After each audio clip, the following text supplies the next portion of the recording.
weekly market recap with SC Securities. Let's have a look at some of the latest developments in the Sri Lankan economy and financial markets.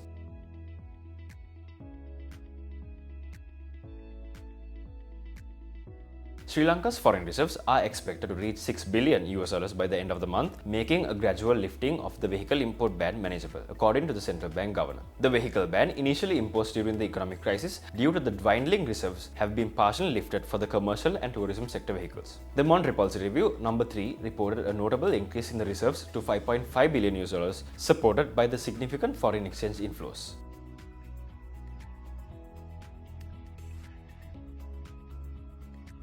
Sri Lanka's retail sales are showing signs of improvement, according to the central bank governor, who anticipates a subsequent increase in private credit. Despite initial sluggishness, the rise in retail sales is expected to boost SME borrowing and drive activity in the private credit sector, particularly in the latter part of the year. The uptick in the retail sales may catalyze private credit growth, albeit a slow pace initially. The Finance Ministry has unveiled key reforms for state-owned banks, including new business models for Bank of Ceylon and People's Bank, and strengthening governance and risk management across all state-owned banks. Capital measures such as providing budget funds, selling new shares, or combining thereof will be implemented to bolster the financial health of these banks. The reforms aim to enhance efficiency, competitiveness, and financial stability while reducing the fiscal burden of the government and improving transparency, accountability in the banking practices. The central bank's substantial dollar purchase, totaling $1.6 billion for the first 4 months of the year, reflect an economic strategy aimed at stabilizing the rupee in light of rising concerns over inflation and its impact on exporters. This initiative seeks to mitigate potential adverse effects of the economy, particularly amidst fears of a currency appreciation that could undermine export competitiveness. The bolstering of foreign currency reserves, reaching just under $5.5 billion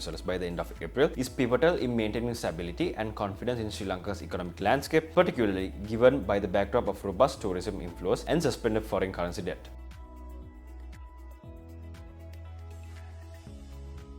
The Planters Association vehemently opposes Sri Lanka's recent 70% wage hike for tea and rubber workers, citing concerns over its negative impact on productivity and financial stability within the plantation sector. The decision poses significant risk of the operational challenges and economic instability, jeopardizing the long-term sustainability of tea and rubber cultivation. The association calls for the adoption of a productivity-linked wage model to better align work compensation with the industry performance, safeguarding the competitiveness and viability of Sri Lanka's tea and rubber industries. This wage hike could potentially disrupt market dynamics, affecting export revenues and investor confidence in key agricultural sectors.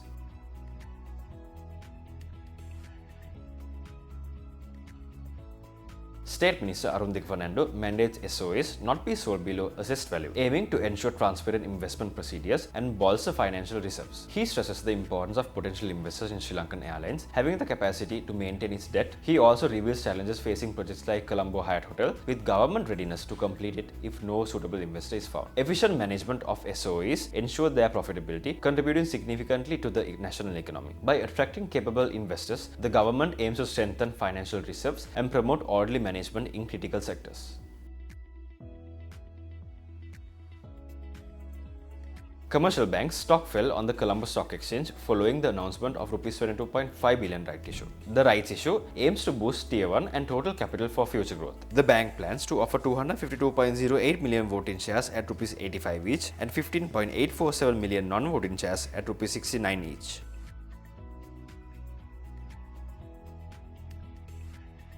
With the recent Treasury-bill auction, the 91-day T-bill rate decreased by 14 basis points, the 182-day T-bill rate decreased by 13 basis points, and the 1-year T-bill rate decreased by 11 basis points. Let's take a look at this week's Colombo Stock Exchange market status.